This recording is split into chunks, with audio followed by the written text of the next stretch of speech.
Dengue নিয়ে চিন্তিত বাসিন্দারা। নোংরা পুকুর থাকার দরুন ডেঙ্গু নিয়ে চিন্তিত বাসিন্দারা।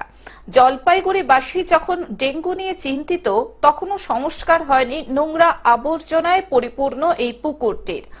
জলপাইগুড়ি পৌরসভার অন্তর্গত 12 নম্বর ওয়ার্ডের জলপাইগুড়ি হাই স্কুল সংলগ্ন জায়গায় দীর্ঘদিন ধরে বেহাল অবস্থায় পড়ে রয়েছে একটি পুকুর।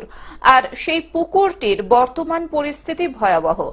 মশার আঁতুড়ঘরে পরিণত হয়েছে পুকুরটি। তৈরি হচ্ছে ডেঙ্গুর লার্ভাও।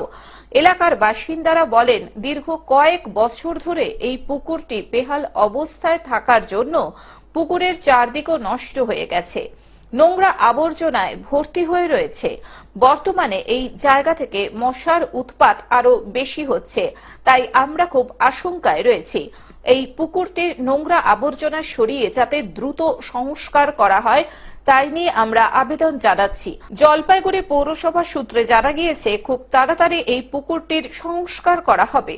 এটা তো বলার অপেক্ষা রাখে না, আপনারা দেখতেই পাচ্ছেন, আমরা দেখতে পাচ্ছি। আর বিশেষ করে আমরা যারা স্থানীয় আছি, আশেপাশে থাকি, সন্ধ্যার পরে এখানে থাকা যায় না, দাঁড়ানো যায় না। আপনি যদি এখানে দাঁড়ান, আপনাকে ঝাঁকে ঝাঁকে মশা ছেকে ধরবে। কোন রকম এই পুকুরের জন্য কোন রকম কোন কাজ বাইয়ে আমরা দেখতে পাচ্ছি না। সংস্কারের কথা প্রতিশ্রুতি শুনেছি বিভিন্ন জায়গা থেকে।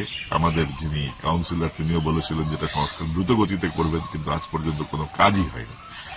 আমরা প্রতীক্ষায় আছি যাতে করে দ্রুত এটার নিষ্পত্তি করা হয়, কারণ তা না হলে ইতিমধ্যেই কিন্তু জ্বর ছড়াচ্ছে শহরের মধ্যে। আপনারা জানেন হয়তো যে জ্বর ছড়াচ্ছে। আমাদের বাড়িতেও, আমার বাড়িতে সিনিয়র সিটিজেন আছেন একজন, আমার শাশুড়ি থাকেন, এসে ওনারও জ্বর হয়েছে, কাঁপুনি দিয়ে জ্বর আসছে। আমরা আতঙ্কিত।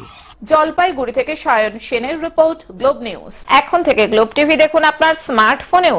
গুগল প্লে স্টোর অথবা অ্যাপল স্টোর থেকে ডাউনলোড করুন গ্লোব টিভি লাইভ অ্যাপ। এছাড়াও জিও টিভি অ্যাপ থেকেও দেখুন গ্লোব টিভি লাইভ।